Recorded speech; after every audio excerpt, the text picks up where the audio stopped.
So thank you again for chatting with us. We're super excited to dive in and finally see you face to face. I know we've been like communicating over email, but it's nice to just put a face to the name. So as you know, this interview series focuses on the many ways that people can get into publishing. So just to start off, what can you tell us about your own journey into the industry? Like some people, I've been writing and drawing since I was very young, but I didn't realize it was a career path at all until I was well into adulthood, because in my family, nobody's in publishing. Nobody's a writer or an artist. I have very few people in my family, almost none, that went away to college either. So for me, it was kind of a leap to decide to pursue this. I took my first children's writing class, like specifically about writing for children, back in 2003. And I was so very fortunate to have been chosen for that class because it was taught by National Book Award winner and poet Lucille Clifton, who also has published more than a dozen children's books. So that was a great sort of introduction into that. At that time, I wrote mostly poetry. That was kind of what I had been focusing on as an English major, and as someone who became an English teacher.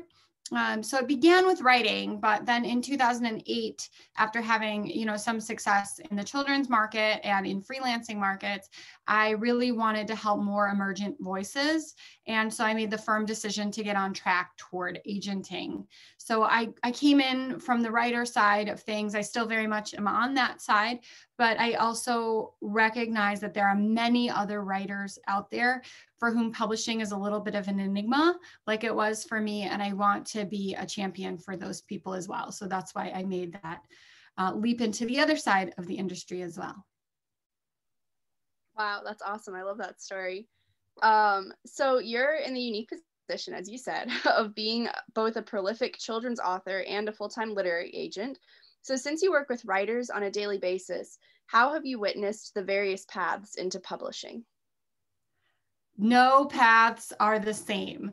Like that, just everyone has to remember that when you're reading all of these stories that are coming out on the internet, or maybe you're at a writer's conference, just know that there are all different kinds of paths. And if you hear someone's path and you feel like that will never be me, maybe it won't, and that's okay.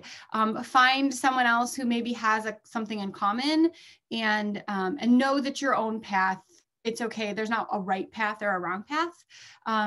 There are elements though that can help boost your career. So one of those is really fine-tuning your skills on self-editing, knowing how to assess and evaluate your own work. Critique groups are great, and getting outside feedback and learning how to navigate that is great. But ultimately, at the end of the day, if you're not able to edit yourself, it's going to take you a really long time to sort of get to the place where you feel comfortable with your work, or you're going to start sending your work out way too early because you're not able to evaluate it yourself. So self-editing is one of those things for sure that might help you regardless of your path.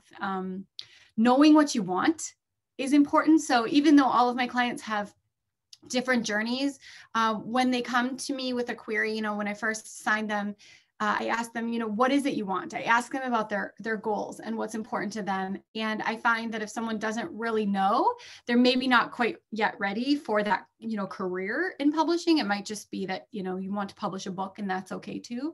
But for those clients that I work with, they generally want to do this more than once. They want to continue and have a body of work. And so knowing where you're going or what it is you want from an agent or from out of your, publishing career is important. And then I think the third thing is that, an agent or an editor isn't a boss.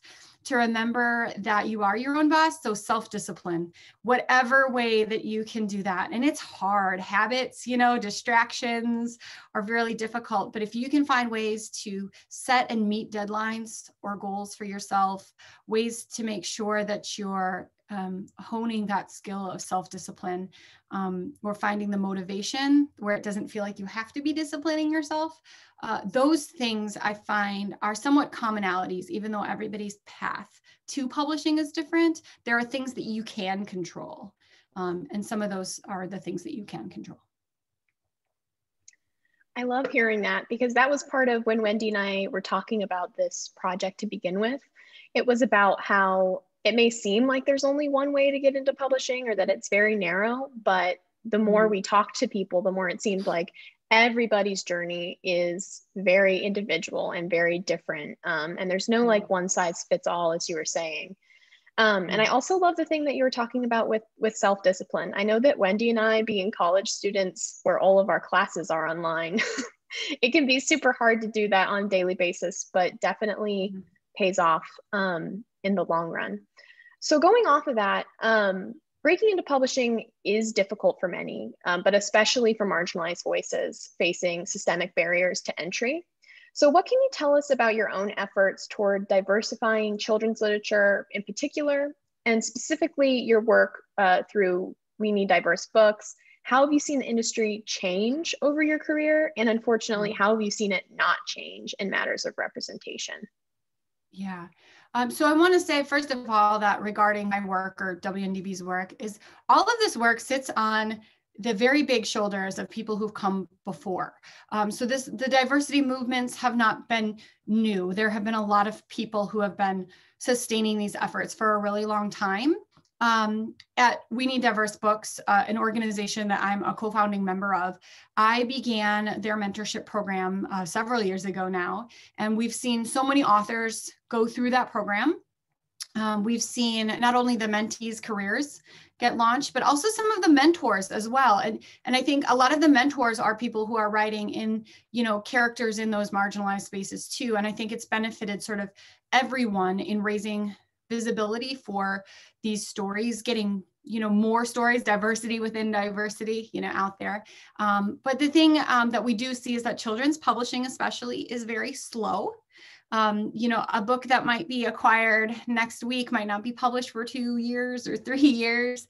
And so although we're, really tremendously proud that this conversation that we began, in 2014, 2015 is still going, the effort needs to be sustained because of this slow moving mechanism that is our industry. So in order to have a lasting effect, everybody needs to be on board, and everybody needs to be on board in the long term. And that's why I really wanted the mentorship program to be a long-term mentorship. So they work one-on-one for a whole year to develop either a manuscript or several manuscripts. And a lot of those mentor-mentee relationships have stayed, they're still in contact with their mentor years after. Mentors, for me, they can build confidence.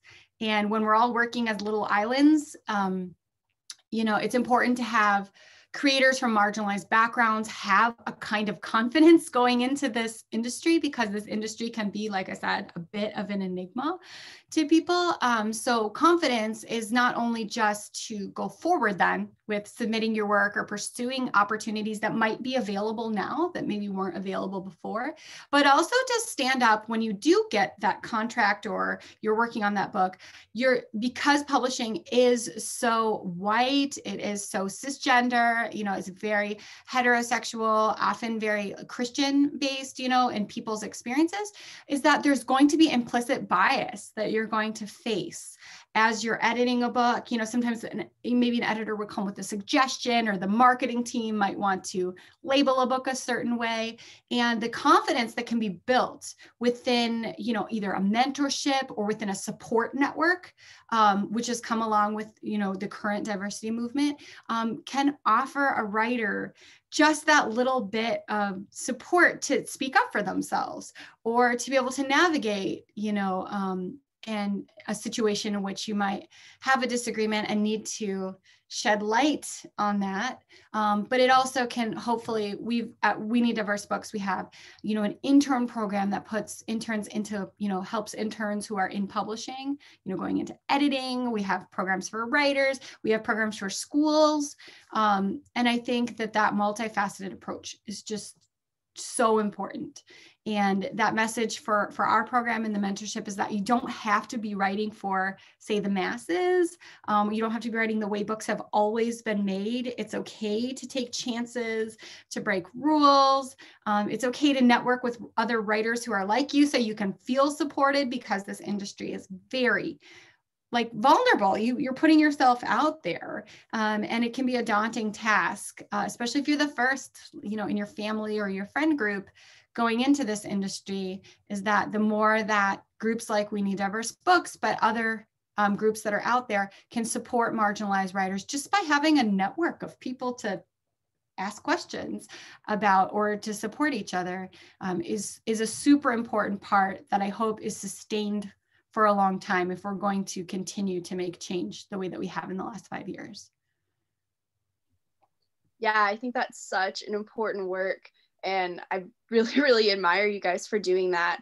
Diversity is so important in publishing and in general, and I've been loving getting a chance to read a lot of diverse works with Pine Reads. So that's been really awesome. And I hope that really does continue and in the long term. So switching gears a little bit, your forthcoming picture book, Peace, which you co-wrote with your husband, releases March 2nd, and Pine Reads was fortunate enough to receive an ARC of it, the cover there.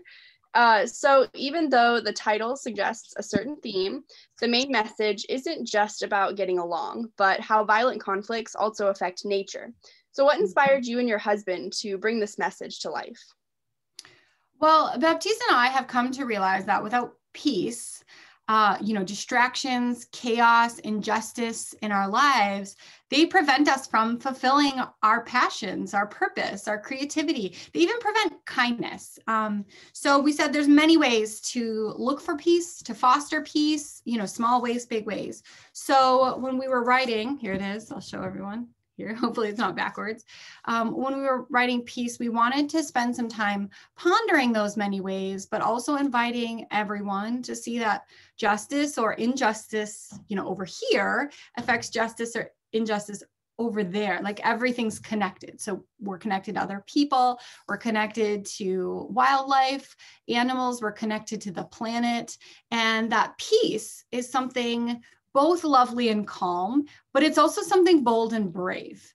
And that's what we wanted to get. And Estelí Meza, who did the illustrations, really got forth, she used some very bold wild animals. She used some animals that are symbols of peace, very calming type of animals, but also animals that, are bolder and braver in how they look. And then of course, there's a group of children as well. And we were very, excited. The book is actually releasing in 3 languages. So it's coming out Peace. It's coming out Paz in Spanish, and this is translated by Aida Salazar. And then it's also coming out in Europe in German. So Frieden this is the German copy. And it kind of is a universal concept, of course. Not entirely, peace is a hard word to translate because there's different kinds of it. But that simplicity of it is something that I think we forget when we talk about peace, is we forget that when you boil it down, kids can understand, what peace is or what peace can be. So that's sort of the impetus for Peace. And something I really loved that you both capture is how peace is, and it's not necessarily passive, like it is an active thing, like it is a choice. And I really like that you guys kind of capture all the different ways that we can help make peace a reality throughout the picture book. And then you mentioned the animals, which Wendy and I were just giggling over because they are so cute in the picture book. And we found out that you were a volunteer assistant zookeeper once upon a time. Do you have any fun stories to share about your experience? And most importantly, are baby otters really as cute as they seem?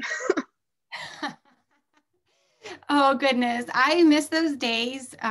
Okay, baby animals in quarantine are always the best. Like if you get a day or a morning where you get to work in the quarantine with the baby animals, do it. Baby otters are cute. I'll never forget some of those experiences. Feeding a hungry full-size male lion, right? Like you'll never forget that roar, like when it's just a few feet in front of your face, you will never forget that.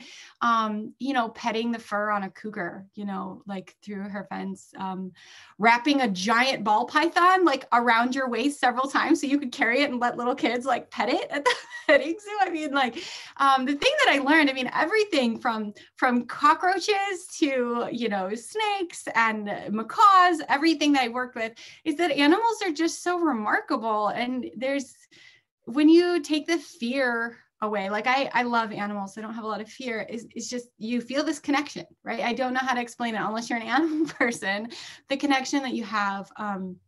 And so I've also volunteered at a local wildlife sanctuary, cleaning up after bats and a red-tailed hawk. And nowadays I'm a foster for 2 local shelters. And in the last year, I've helped more than a dozen animals recover, and then finding them, adoptive homes. And then every summer, my family and I, we raise monarchs and swallowtails. So animals are definitely my jam. And it's really exciting to have a book that is both social justice oriented and, filled with beautiful animals. And Estelí Meza really gets all the credit for that. Wow, I love those stories so much. I love animals too. And those illustrations are just beautiful. We were talking about that when we read it. We just loved the illustrations so much. They really, really complement the story. So how does your writing process differ when writing with others, such as your husband, versus writing by yourself? Do you prefer one over the other? I don't prefer one over the other, working with myself or my husband, but when you have a co-writer, your schedules don't always align. So there's a little bit more of an organizational task. When I write with my husband, obviously that's a little easier because I know his schedule, like we know each other's schedule and we have ways that we can communicate 24/7. But so we tag team, or we tend to schedule late night sessions because our schedules don't always line up. So we do a lot of late night writing and brainstorming sessions when he's my co-author. But I'm not a night person myself. So when I'm working on my solely authored projects, it's morning for me most of the time. That's just my freshest. So that's kind of a little bit of the difference. I'm jumping into a new collaborative project starting tomorrow. I can't talk about it yet, but it's a different collaborative project because I'm not collaborating with my spouse. So it just takes a lot more, it just takes organization to do that. And some of my clients also collaborate. So just, having a good agreement, knowing how the other person works, having goals, and, doing it, treating it like a group project is the way to do it. So actually, so as an agent, how do you do that when your client is maybe working with somebody who's represented by a different agent? Like, how do you negotiate that, I guess? Each scenario is a little bit different. So I've done scenarios like that where there's, maybe 2 co-authors, or maybe the illustrator and the author want to work together, and you just work with the other agents. I mean, most agents are pretty flexible, know how to work together. Sometimes you're working with co-authors, or one is your client and maybe the other one isn't your client, and you just make sure that they have some sort of working agreement together, or we just discuss that all in advance. I feel like collaborations are happening more now than maybe ever before. I'm not sure. I don't have any solid data on this.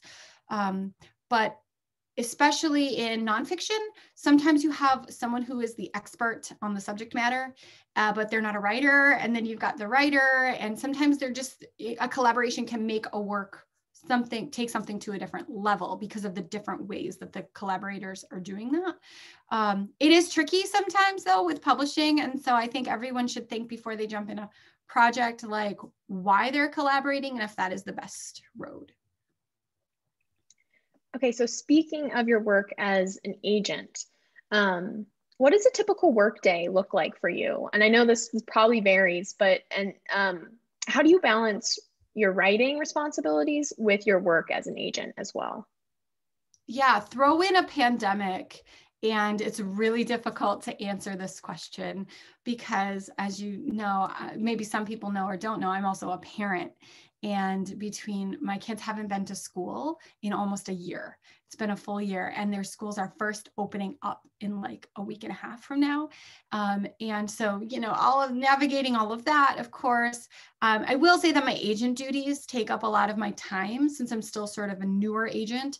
I'm working my way toward making more connections, again, which is difficult during a pandemic year.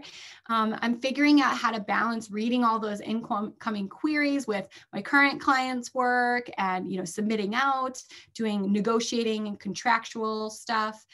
So I would say that author Miranda has taken a little bit of a back seat to Agent Miranda, but I love helping other writers. This is a path I've chosen. So more of my workday is spent as Agent Miranda, and a lot of my work as an author are projects that I've worked on over the last, 10, 15 years. And, it's at the point where they've already been written or brainstormed. It's more of a tweaking and revising for some of those projects as well. But I will say that it's not easy. And so if anyone ever wants to support author Miranda that I'm neglecting, please, feel free to buy my books. Because I'm not out there promoting as much as I normally would be, because I'm spending that time helping other writers. Yeah, that makes sense. It sounds like definitely a lot of busy days in your schedule. For sure. But definitely rewarding too, probably. Mm-hmm. So you probably get a lot of questions about advice for aspiring authors, but what about aspiring agents? Since we're both super interested in that career path, do you have any insights for us? Yeah, continue to read a lot.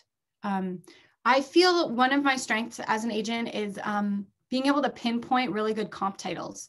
So when I'm submitting something to an editor, I can say it's like this book, and this book, and really hit on something they'd have to do anyway when they're creating an acquisitions, pitch, why this book is going to sell. They've got to pitch it to their whole team. So read, maintain lists, stay involved in the industry. Sometimes because I'm involved, I was already well established into the industry before I became an agent. I'll have really high profile people or editors I've worked with, refer a client to me, or, suggest something. Or even sometimes editors will come to me and say, hey, do you got any client who is writing about XYZ? So definitely stay involved in the industry, stay, immersed in the world. And of course, read. And when you find something that you love, look for more that's sort of in the same vein, and that might help you with your sensibilities, and when you're starting out, be open. Just be open, because you never know. I wanted to, when I started, just write poems, right? I just wanted to write poetry. And Lucille Clifton, when she was offering her class, that semester, she was only offering children's literature. And I think about, what if I would have been like, no, I think I'm really just interested in poetry. I'm not going to take a class on children's literature. So just be open, because you never know where you'll find overlaps in the things that you love and that you're good at, if you don't try everything out. So when you're new, just try everything and then see what sticks, I think. Okay, so we've already talked a little bit about the pandemic, but as everyone knows, the last year has been tumultuous, to say the least. Do you have any book recommendations for young readers who are, going through quarantine right now? In other words, which stories have helped you through the bleaker moments of the pandemic? Oh, books have helped me so much. I could probably sit on here for an hour and just rec books, right? Even when I knew you were going to ask me probably to rec some books, I grabbed a stack of 20 books. I was like, oh, but I could add this one and this one. So I'll just go through a few. I think that first of all, to get through the pandemic, whatever grabs you, whatever you like, whatever helps put you in a state of mind that, you feel inspired, or you feel good, or you feel, revved up, whatever it is that you need. So go to that, whether that's an old favorite or whether that's a genre that you usually connect with. For me, picture books are super not intimidating, right? We've had this busy, intimidating year, and picture books, you can spend 5 minutes with a picture book and feel completely transformed. I think they always help through tough stuff, because picture books tend to bring up life's important questions and feelings in very simple but very profound ways. So I'll give you a couple of books that I read recently. I don't have all of them in front of me. One of them that I don't have in front of me is called, I read it in Spanish because my library didn't have it in English, but it's called Selma by Jutta Bauer. It's a really tiny little book, and it's just got a sheep on the cover. So look up Selma by Jutta Bauer. I also loved, I have this one here. This book here. Talk about a book that's really speaking to pandemic year. Outside In by Deborah Underwood and illustrated by Cindy Derby. It's just really, really profound. when you're dealing with loss, we've had a lot of loss over the last year. This book was really interesting and heartfelt. A Map into the World by Kao Kalia Yang and illustrated by Seo Kim. I love books that are clever, like they turn a phrase on its head. And Hands Up by Brianna J. McDaniel and illustrated by Shane W. Evans takes this phrase that can seem very scary, especially, 2020, we saw a lot of hands up and in the air, and we were talking about this phrase, and this just takes it and gives you some really, positive stories about hands up, ways in which hands up is something to be celebrated, and turning that phrase that can be scary on its head. How many more should I tell you? I mean, is that enough? Do you want some more, or? I would love, if you have a couple more, I'd love to hear them. I'm just okay, literally writing them down. I'm wrecking picture books. I don't just read picture books, of course. I've read so many, but I feel like picture books are easy to recommend just because you can read them so quickly. I really loved this sweet little book called Welcoming Elijah, A Passover Tale with a Tale by Leslie Newman and illustrated by Susan Gall. It's just really sweet. It's like a parallel story. So a family is inside celebrating Passover, and then outside there's this, kitten that's lost and alone. And, I rescue animals and I'm a foster. So it, and the stories, of course, come together in just the perfect way. Anybody who grew up with maybe a stutter or a speech impediment or a shy, there's a book called I Talk Like a River. Just really beautiful writing. It's by Jordan Scott and Sydney Smith. And I really also, this one is very new. So I just read this one. And it's called Be a Tree. It's by Maria Gianferrari and illustrated by Felicita Sala. And this book is so interesting because we've learned so much about the networks, right, of trees and how they communicate with each other, how it's not just tree there and tree there, they're all interconnected. And this book is literally a nonfiction book about trees, but it somehow teaches us about ourselves and social justice. And it's just remarkably done. It's a work of art, like this book. And there's a couple of new books that are out about this interconnectedness of trees. So those are I'm just going to stop there, but there's a lot more that I could recommend. And people can always, of course, find good books on several lists. I know you guys put out some lists as well.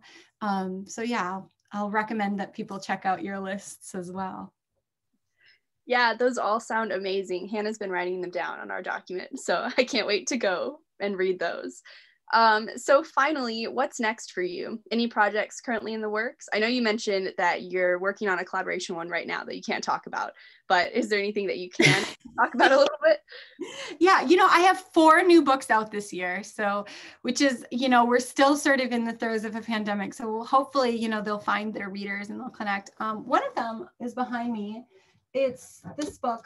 Obviously Peace is coming out, but this book is called Beyond. So it's, the geek in me and space poetry and, black holes and nebula and dark matter, all that stuff, gets its appearance in here. So Beyond, Discoveries from the Outer Reaches of Space. It's illustrated by Sijia Hong. And then I have a book about 10 young activists called Right Now. Coming out this fall. And then I have a book of 101 ways that kids can help the earth. So my first longer form, like almost like a chapter book, nonfiction, that's coming out this fall as well. All of those sound great. I can't wait to read them. Yeah, we're both very excited. Peace is coming out, like we said, on March 2nd. So everybody should definitely check it out and order it. It is amazing. And take a look at your website as well to look at your backlist too, because you just have so many amazing books. And you've written, it seems like you've written in so many different genres and so many different formats, whether it's rhyme or just regular prose.